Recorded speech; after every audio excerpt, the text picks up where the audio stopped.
کھا رہے ہیں، پی رہے ہیں، سو رہے ہیں، چل رہے ہیں، لائف کو انجوائے کر رہے ہیں. ہماری جو ٹینشنیں ہیں وہ چھوٹی چھوٹی ہیں جن کو ہم نے بہت بڑا سمجھ لیا ہے.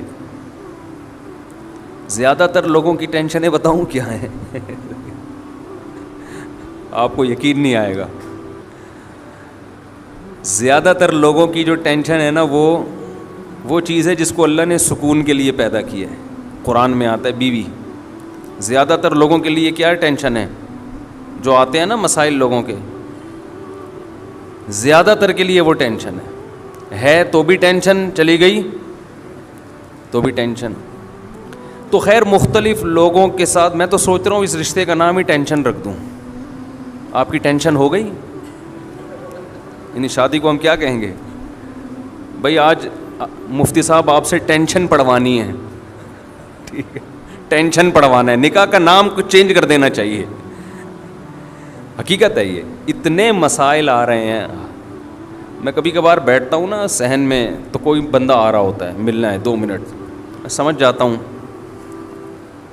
یا تو اس لیے ٹینشن اس کو ہو رہی ہے کہ گھر میں ہے وہ، یا اس لیے ہے کہ گھر سے چلی گئی ہے، کسی حال میں خوش نہیں ہے.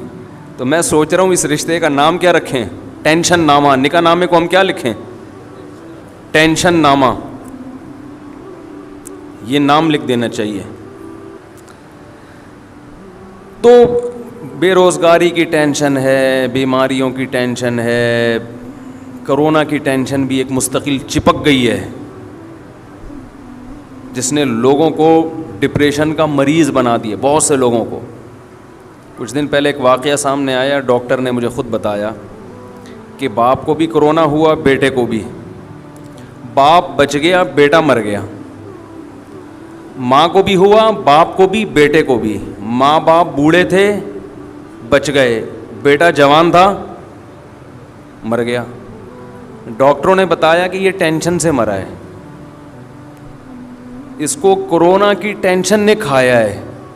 ٹینشن کی وجہ سے نا اس کی باڈی میں جو ایک سسٹم ہوتا ہے بیماری سے لڑنے کا، وہ سسٹم ختم. اور باپ بوڑھا اور ماں بوڑھی، ان کو ٹینشن نہیں تھی. پرانے لوگ ہیں نا، پرانے لوگوں نے ٹینشنیں کم پالی ہوئی ہیں، ان کو دنیا سے محبت کم. نئی نسل کو دنیا سے محبت زیادہ. پرانوں میں دین کے کچھ اثرات تھے، حالانکہ ان کو تو ٹینشن زیادہ ہونی چاہیے کہ یار ہم بوڑھے ہیں، ہمارے مرنے کے چانس زیادہ ہیں، لیکن انہوں نے ٹینشن اتنی نہیں لی. انہوں نے کہا بھائی ہمارے ابا بھی مرے، دادا بھی مرے، تو ہم بھی زیادہ زیادہ مر جائیں گے نا، یہی ہوگا. اللہ کرے بچ جائیں تو بچ گئے.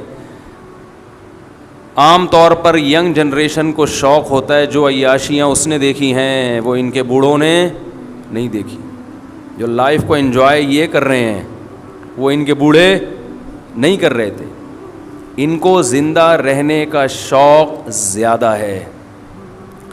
دیکھو زندہ رہنے کا شوق برا نہیں ہے، یہ ہر ایک کو ہوتا ہے، یہ انسان کی نیچر ہے، فطرت ہے. ہر جاندار چاہتا ہے کہ زندہ رہے. ہم جب سائنس پڑھتے تھے تو ہمارے ٹیچر نے ایک سائنسدان کا نام لے کے بتایا کہ اس کی یہ تھیوری ہے کہ ہر جاندار چاہتا ہے کہ وہ زندہ رہے. یہ اس کی تھیوری ہے. میں نے کہا یہ تو مجھ سے پوچھ لیتے، یہ بات آپ کیا خیال ہے بھائی، مجھ سے پوچھ لیتے. جو جاندار چاہے گا کہ وہ مرے تو اس کی تو نسل ہی باقی نہیں رہے گی، تو سارے مر جائیں گے نا ٹرک کے نیچے آ کے. خیر سائنسدانوں کی تھیوریز ہوتی ہیں بہرحال. تو ہر جاندار چاہتا ہے کہ وہ زندہ رہے. یہ برا نہیں ہے، یہ نیچر ہے اور ہونا بھی چاہیے. لیکن زندہ رہنے کی ہوس یہ بری چیز ہے. زندہ رہنے کی کوشش اعتدال سے، کیونکہ جو کام ہونا ہی ہے، جو چیز جو موت آنی ہی ہے، اس سے اتنی نفرت کس بات کی بھائی؟ یہ تو ہو گئی رہنا ہے نا. یہودیوں کے بارے میں اللہ نے کیا کہا قرآن مجید میں؟ یود احدہم لو یعمر الف سنہ. ان میں سے ہر ایک چاہتا ہے کہ وہ 1000 سال زندہ رہے. ان کو یہ 70-80 سال کی عمریں سمجھ میں نہیں آتی. ہر ایک کی خواہش ہے کہ 1000 سال زندہ رہے. اللہ فرماتے ہیں رہ بھی لے گا, آخرت کے عذاب سے نہیں بچے گا, 1000 سال کے بعد جہنم میں جائے گا. مسلمان دنیا کو مسافر خانہ سمجھتا ہے. بس یہ بات بھی کھوپڑی میں بیٹھ جائے نا, میں اس ٹاپک کو بہت زیادہ چھیڑتا ہوں, حالانکہ میرا ارادہ اس ٹاپک کو شروع کرنے کا ہوتا نہیں ہے, کوئی اور ٹاپک ہوتا ہے, مگر یہ اس لیے چھیڑتا ہوں کہ یہ ویکسین ہے. یہ ویکسین آپ کو بچا لے گی دنیا کی محبت سے, اور دنیا کی محبت سے بچانے کے نتیجے میں جو دنیا کی محبت انسان کو گناہ کرواتی ہے, شریعت کی خلاف ورزی کرواتی ہے, تو وہ محبت جب ختم ہو جائے گی تو شریعت کی خلاف ورزی ہوگی نہیں. یہ گناہ کے خلاف اینٹی باڈیز پیدا کرتی ہے آپ کے جسم میں, یہ گناہ کے سائیڈ ایفیکٹ سے بھی آپ کو روکتی ہے. تو اس لیے پھر اسی موضوع کو شروع کر دیتا ہوں کہ پہلے اس مردار کی محبت تو دل سے نکالو بھائی. یہ جو دیوار, اینٹیں اور دولت اور پیسہ اور گاڑی, یہ جو چپکنے والی چیزیں ہیں, ان سے تو اپنی جان چھڑاؤ, اس عذاب سے تو نکلو.